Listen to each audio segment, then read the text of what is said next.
नमस्कार, Ashwini Rana, founder voice of banking. आज शनिवार है और बैंकिंग की बात मेरे साथ का ये 36वां एपिसोड है। तो आज का ये एपिसोड शुरू करते हैं। आज जिन विषयों पे बात करेंगे उसमें बजट में बैंकिंग रिफॉर्म्स के लिए हाई लेवल कमेटी का बनना, यूएस में इस साल का पहला बैंक जो है वो दिवालिया होना, बंद होना, और बैंकों में लॉकर से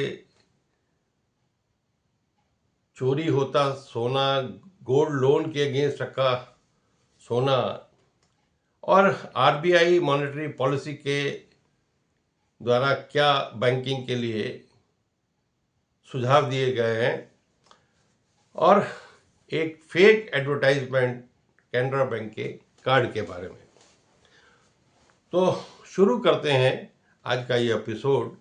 तो सबसे पहले बजट में वित्त मंत्री ने इस बार एक बैंकिंग के लिए विकसित भारत 2047 के लिए बैंक कैसे हों, उसमें क्या रिफॉर्म हो सकते हैं, उसके अंदर क्या परिवर्तन हो सकते हैं, उसके लिए एक हाई लेवल कमेटी का निर्णय लिया है। वो जल्दी कमेटी बन जाएगी। अच्छी बात है, भारत विकसित होना चाहिए, बैंकों में रिफॉर्म्स होने चाहिए। लेकिन अगर सिर्फ ये कमेटी बैंकों के मर्जर की बात करे तो उचित नहीं होगा, क्योंकि हम देखते हैं कि कहाँ से कहाँ बैंक आ गए हैं। बैंकों में इतनी बड़ी वर्क फोर्स जो है होनी चाहिए थी, वो कम होती जा रही है, और मर्जर के बाद वो और कम हो गई। यहाँ एम्प्लॉयमेंट अपॉर्चुनिटीज हो सकती हैं, वो भी कम हो जाएंगी। तो जब ये कमेटी बनेगी, उसमें जो भी मेंबर्स होंगे, सभी स्टेक होल्डर्स को, उन मेंबर्स को अप्रोच करके अपने अपने विचार जरूर बताने चाहिए। चाहे ट्रेड यूनियन हो, बैंक मैनेजमेंट हो, खुलकर बातचीत करनी चाहिए।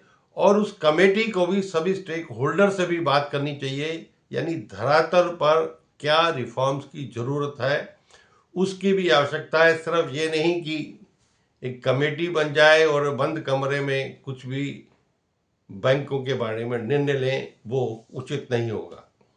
तो देखते हैं कब ये कमेटी बनती है और वो कब से काम शुरू करती है।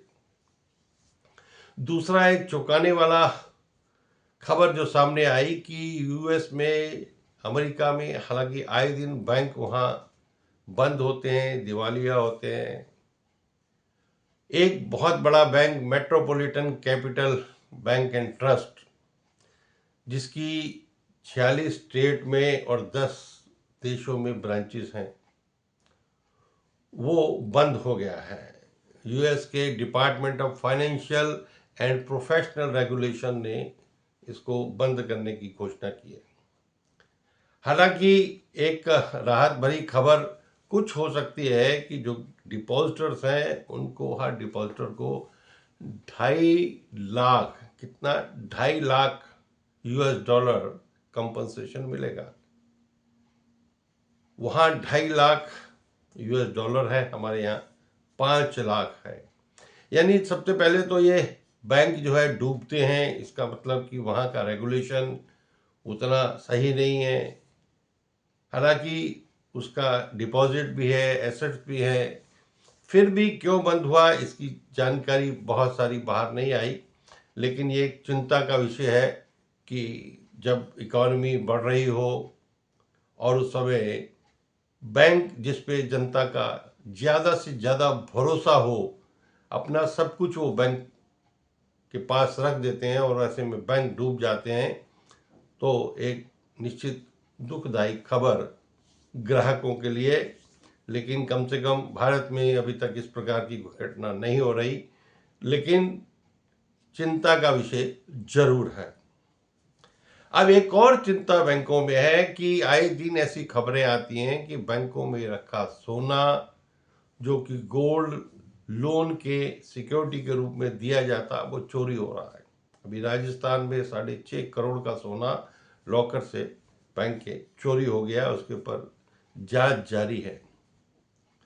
क्यों नहीं कोई full proof system gold loan की सिक्योरिटी को रखने के लिए बनाया जाता, अलग से कोई कैबिनेट हो लॉकर की तरह, डबल की हो, एक कस्टमर के पास हो और एक बैंक के पास हो, ताकि जो भी गोल्ड लोन के एवज में सिक्योरिटी बैंक में दी गई है वो सुरक्षित रहे। ये ना हो कि गोल्ड लोन तो ले लिया लेकिन असली गोल्ड ही जो ज्वेलरी है वो सेंटीमेंट भी जुड़े होते वो भी चला जाता।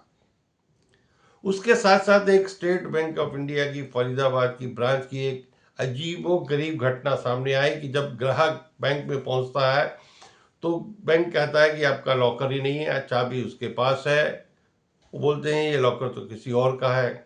1 साल पहले ही उस ग्राहक ने वो लॉकर लिया था। मुझे लगता है जांच जारी है, लेकिन या तो गलती से ब्रेक ओपन हो गया लॉकर दूसरे की जगह इनका, लेकिन दुर्भाग्य यह है कि वो सामान कहाँ है। ग्राहक का कहना है कि मेरा लाखों करोड़ों रुपए का सामान ज्वेलरी उसमें थी, वो कहाँ है। क्योंकि ये जो ब्रेक ओपन होता है वो एक पूरा सिस्टम होता है, वैल्यूअर को भी बुलाया जाता है, विटनेसेस भी होते हैं, लेकिन वो कहीं पता नहीं है। तो ये बहुत बड़ी चिंता की विषय है कि क्या हमारा बैंक में रखा लॉकर सुरक्षित है या नहीं।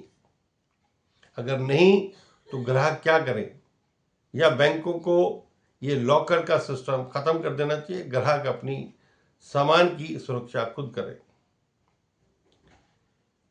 रिजर्व बैंक की मॉनेटरी पॉलिसी की मीटिंग के बाद रिजर्व बैंक गवर्नर ने बहुत सारी घोषणाएं की हैं। हालांकि उन्होंने रेपो रेट में कोई परिवर्तन नहीं किया। उनका कहना है कि ग्रोथ सेटिस्फैक्ट्री है, इन्फ्लेशन कंट्रोल में है, और जो और आंकड़े हैं वो अभी सीपीआई की नई सीरीज, कंज्यूमर प्राइस इंडेक्स की नई सीरीज इस महीने में आने वाली है। उसके बाद वो प्रोजेक्टेड नए आंकड़े जीडीपी के इन्फ्लेशन के जारी करेंगे।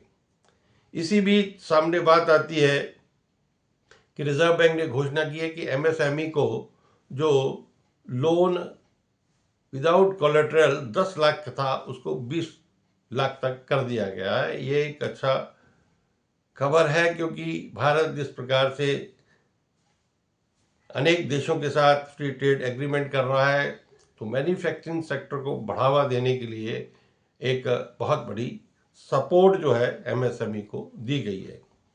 वहीं रिजर्व बैंक ने तय किया है कि वो लीड बैंक स्कीम हो, बीसी मॉडल हो, डिजिटल पेमेंट सिस्टम हो, इसके ऊपर डिटेल सर्कुलर जारी करेंगे, डिटेल गाइडलाइन फ्रेश जारी करेंगे।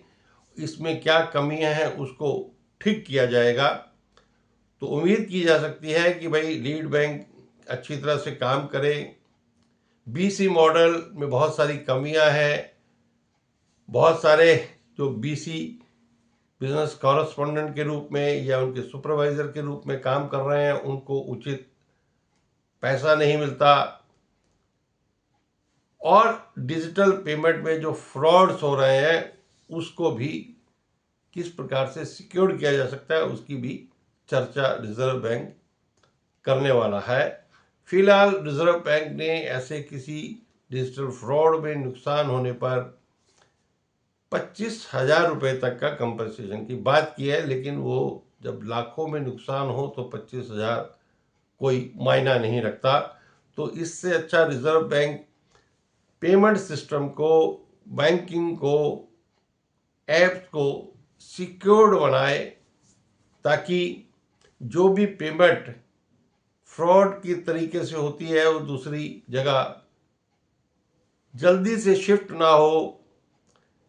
बैंकों में खाता खोलते हुए प्रॉपर ड्यू डिलिजेंस हो, तो मुझे लगता है ये फ्रॉड्स को बैंक जो है वो रोक सकते हैं। तो आरबीआई जब इसके बारे में बात करेगा, गाइडलाइन जारी करेगा, तो इसकी चिंता वो करेगा। एक ऐसे ही फ्रॉड करने वालों का दिमाग कहाँ कहाँ चलता है। सोशल मीडिया पर एक एडवर्टाइजमेंट घूम रही है कैनरा बैंक के नाम से। कैनरा बैंक ऑफर करता है पेंशनर्स को कैनरा बैंक पेंशनर्स कार्ड 5 से 10 लाख रुपए तक की लिमिट होगी, फ्री चार्जेस होंगे। यानी एक नया तरीका फ्रॉड करने का लोगों को, और वहीं पर बटन रहता है अप्लाई। तो इसलिए जब बैंक के अधिकारियों से बात की गई तो उन्होंने कहा कि फिलहाल ऐसा कैनरा बैंक का कोई प्रोडक्ट नहीं है, कोई कार्ड नहीं है, तो इसलिए सावधान रहें। कभी भी कोई सोशल मीडिया पर इस प्रकार की भी एडवर्टाइजमेंट कभी भी आती है तो पहले जांच लें बैंक से कि वो सुरक्षित है कि नहीं है, वो जेन्युइन है कि नहीं है। नहीं तो आप इन फ्रॉड करने वालों के शिकंजे में फंस सकते हैं, क्योंकि रोज नया तरीका ये फ्रॉड करने वाले जो है ढूंढ रहे हैं। तो इसलिए सतर्क रहें, सावधान रहें, सुरक्षित रहें। आज के बैंकिंग की बात मेरे साथ के एपिसोड में इतना ही। मिलेंगे अगले शनिवार। उम्मीद है आपको ये एपिसोड पसंद आया होगा। कृपया इसको लाइक करें, शेयर करें, चैनल को भी सब्सक्राइब करें और अपने मित्रों से भी चैनल और वीडियो को शेयर करें। धन्यवाद।